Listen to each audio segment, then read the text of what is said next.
The Indian Armed Forces executed a meticulously planned retaliatory strike, codenamed Operation Sindoor, dismantling 9 terrorist camps nestled within Pakistan and Pakistan-occupied Kashmir. The operation, carried out in a rapid 25-minute window between 1:05 a.m. and 1:30 a.m. today, targeted key infrastructure belonging to Lashkar-e-Taiba, Jaish-e-Mohammed and Hizbul Mujahideen. The Ministry of Defense in a statement said altogether 9 sites were targeted. The ministry further added that its actions have been focused, measured and non-escalatory in nature.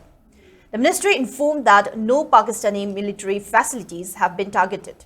It added, India has demonstrated considerable restraint in selection of targets and method of execution. The Defense Ministry said these tapes come in the wake of the barbaric Pahalgam terrorist attack, in which 25 Indians and 1 Nepali citizen were killed.